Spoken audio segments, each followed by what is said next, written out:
Okay, today we focus on scalping. We're going to do a quick overview of what we talked about in the last two lessons, just so it can tie into this very nicely. And we are going to look at how to position trade, how to swing trade, and how to scalp trade. So in this kind of idea of being a grinder as somebody who's taking these different trades, I think it's becoming a little clearer now the difference between somebody who's a grinder versus somebody who's a scalper. Somebody who's a grinder is taking all of these trades all the time, right? They're taking position trades, they're taking swing trades, they're taking scalp trades. Someone who's a scalper is simply just taking scalp trades, right? So we're going to kind of go over this last little bit that we created here, and we are going to tie it all together.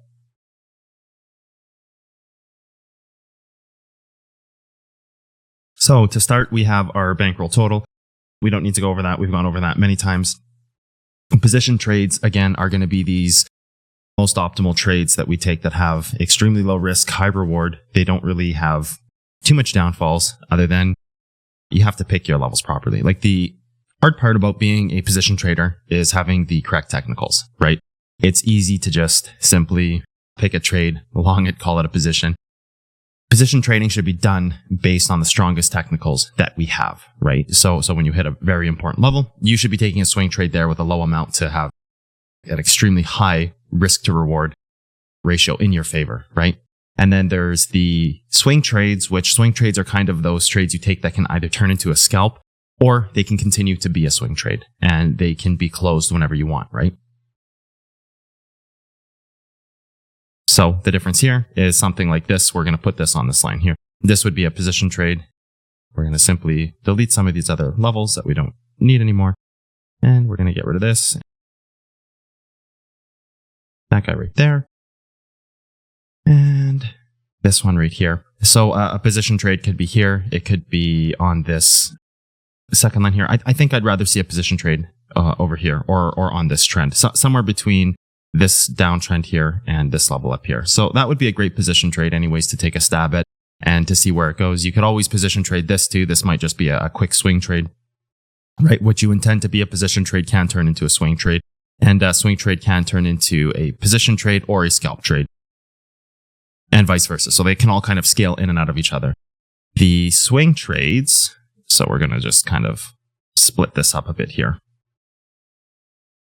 And we're going to color this one green. A swing trade would be something like this level right here, which we are going to clear this up right here. It would be a level that's hit and you're looking for, maybe you're not wanting to position trade this because it's too high to position trade, right? Your position trade should be down here, okay? So let's go and take this and copy this. So we have position trades kind of on both sides. So this would be a position trade right here. In between this trend and this level, again, position trade on either of those between the trend and the level. We're going to hit it on the level because that would have been the appropriate spot, right? Just like it would be on here.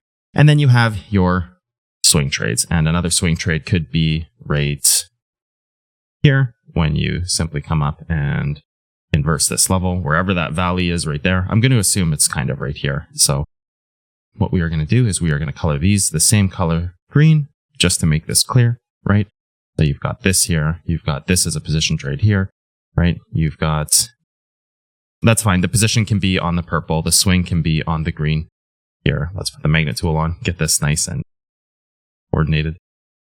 This is the valley here. We want to go inside of this little area right here and see exactly where the inverse would have been to that valley, right? So that's the valley there. That means the inverse level is right here, right? So that would have been our level where we swing trade there, right? And so you can see it, voila, it's perfect. That would have been a swing trade. This level back here would have been a swing trade. So you have your two different swing trades, and these can turn into, like if your swing trade is failing, we'll just go over that again. Say if it starts to hold this level and the swing trade, you took a short right here, it's starting to hold this level. You can simply turn it into a scalp, exit the trade, and re-long it when you break trend, right? So very simple so far. So we've defined some swing trades. Let's see the percentages in here. 10% on this side, 15 probably on this side. So these are great swing trades, right? And this is kind of the way in which, again, if you're looking at position trades, building your bank account in a major way, Swing trades can do the same thing, right? Now you can scale this between 100 and 200 based on experience, right? And expertise. Like this and like this. You can scale these $100 to $200 here using our kind of $500 bankroll rule. And I think I'd like to leave the position trade relatively small. We could go, we're going to leave it smaller here for experience reasons. As you get more experience, you can play with scaling and comfortability, but this is like a really good way to do it. This is a really good rule of thumb in how to take these trades. And then now we go into the scalp trading. So now we have defined kind of where we're taking position trades, where we're taking swing trades, and swing trades can kind of scale into scalps, and they can also just stay as swings. And you know, when you close your position and you add to it, then when you close your position and reopen, then you've just successfully completed a swing trade and you're opening up a new cycle, right? So whether you're taking shorts and adding to your position with scalping, we're going to talk about that. Whether you're taking position trades and adding to your position with longs, all these different things, we're going to talk about that within scalping. So we're kind of going to just take this back to here because we've kind of defined the smart spots to be buying, right? And we're going to go maybe to hourly candles. So you would have had your buy here, right? And this you would have opened up as just a first scalp trade. Like we talked about this, buying the level for the first time, catching a falling knife.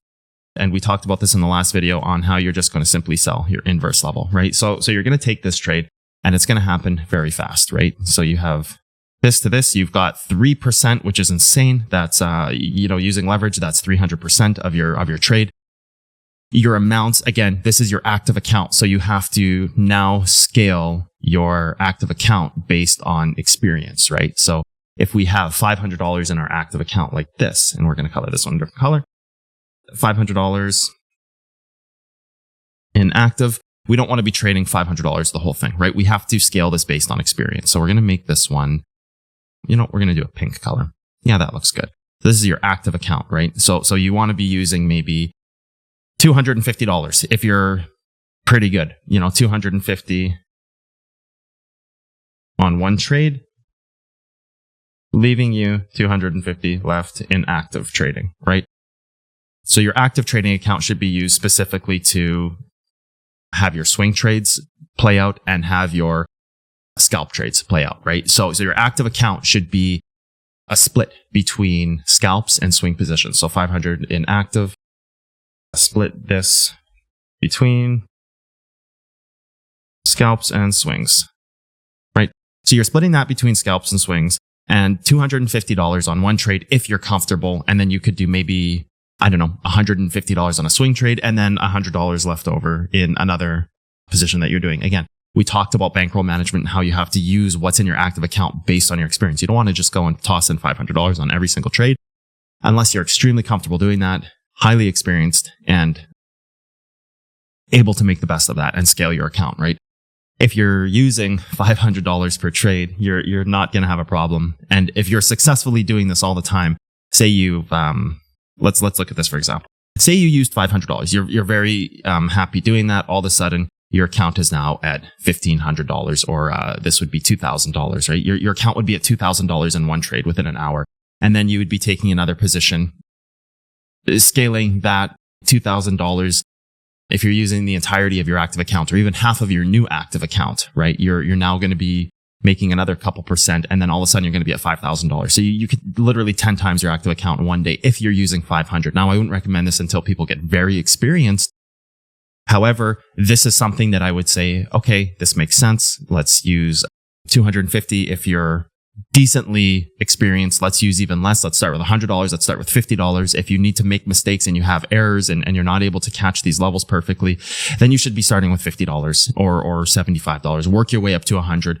Work your way up to $250 one day. Work your way up to $500 if you can.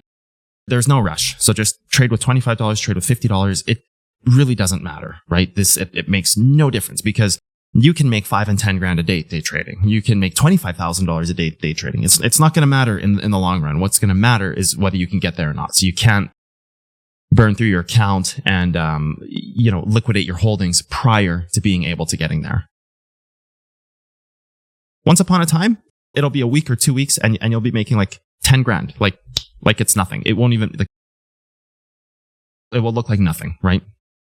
So here's kind of a first swing that turns into a scalp position. You catch a falling knife, right? You've hit this pretty important level and you just turn this into a scalp. You take your 3%, you go away, you see this level reshort, right? So once you see this level getting hit and hit again and hit again, then you open up another scalp here or a position trade, right? Like we talked about, or no, sorry, not a position trade, a swing trade. We talked about this and it trying to hold as a minimum kind of this level down here, or maybe even possibly this back up in here. So it's going to either hold this right here, or it's going to come down to an even greedier level. And then you can just simply reopen your short. So you've successfully hit your scalp. You've hit your target. Your scalp targets exist everywhere, right? Like there would have been a scalp on this right here. You hit this level, you scalp it, you turn it into a swing trade. You know, these exist everywhere. You hit your targets, you scalp them, and you see if you're wanting to turn them into a swing trade or not. So you kind of move between opening scalps to possibly turn them into swing trades, opening swing trades to possibly turning them into scalps, and back and forth, right? Because it's the same thing you're doing here. All you've done is you've shorted one hold level and simply rebought the next hold level. It's very simple, right? It's all you've done, and you've closed the positions and you're allowing them to mature as time goes on. This hits here, you should open up a new swing position, and if it fails to actually continue shorting, then you should just turn it into a scalp, make your profits, and move on and open for the next trade, right? So we're going to just walk through this, and there it is. So if it continues to hold this level, you should simply just take your profits. That's pretty nice to see that happen in one candle. You've got another 200% here. Another scalp trade, 200%. It's a little ridiculous how straightforward it gets. Oh, let's move that. And we know that it got even greedier and it even hit this level down here. But again, this is something that you would open this as a swing trade, right? This is that really greedy level that we talked about, but it's still laddering, right? So it's still continuing to ladder. So this kind of would have been the level to rebuy in here, right? And then you can turn this now. We talked about this before in the last video. We'll talk about it again. When you are knife catching, you should be scalping. It's too risky to take swing trades on knife catches. That's exactly what this is, right? It's a knife catch. You should take this short. You should re-swing trade it. If it continues to hold above the range, you exit this and turn this into a scalp. So actually now your intent was to have a scalp and a swing trade. But the swing trade, your second trade, so number 2 right here, let's do it like this. Number 2 right here failed to be distribution, but you still got to take 200 points on this.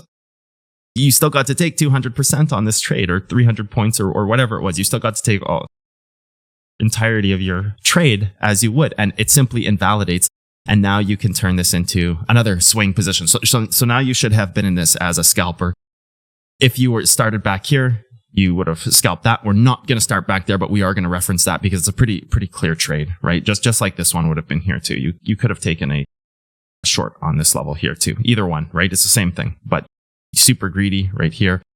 Actually, the valley starts right here, right there. So that would have been the level to short. Well, it's fine. Any one of these two levels, you would have had great results. So we open this as our first scalp position. So we knife caught this level. We move up, hit the inverse. We opened up a swing trade. That turns into a scalp. So we were actually in 2 scalp trades now, relonging a swing trade. So you can see how the intent is to open these things as scalps because the levels make sense. And then as time is going on and the trade is maturing, you have to decide whether you want to keep it as a swing trade, if you're entering it as a swing trade with that intention, or if it's just going to be a scalp, right? Or vice versa, if it's a swing trade that needs to turn into a scalp. So scalping becomes kind of this marriage between understanding which way the relationship is going, right? Which way is it continuing to move in one direction? Is it going to show you failure, right? And so forth. So we're just going to play this out. Right? And there's your chance for re-entry. This is stabilizing. We're just going to draw a very simple trend here. Got that trend there, and then it would have come up to here, and then it would have been right here. So you've got a very... Oh, I guess we could just... Fine. We're just going to attach it to the swing high for this example. We're not doing trend work here today. This is not what we're doing. You've got a very simple trade here, right? You have a very, very simple trade to sit here and see how it reacts to trend. You've already entered your position. You can stop out profits and you can see how it reacts to trend, right? So you should have already been back here on this level, right? You can use any one of these 2 levels here as you should have already been there in terms of in your position, right? And then you have your inverse here, right there, which tried to hold the move back and it continued to ladder. So let's go and talk about this. So when you guys are in scalp positions, right? Let's go and talk about this for a second. So we enter our first scalp here and we're going to take this line off for now, right? Because we already knife caught that and that's fine. We already knife caught that. We went up nicely. We took another trade. This is now laddering. So we have to dissect this and say, oh, okay, we have a ladder here. We have another ladder right here.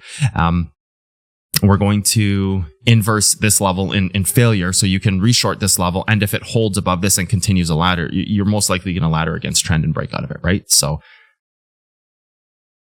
that's it right there. You should have exited your scalp now and reopened a new position. You don't have to do this. This is if you're scalping, you have to make that decision if you want to.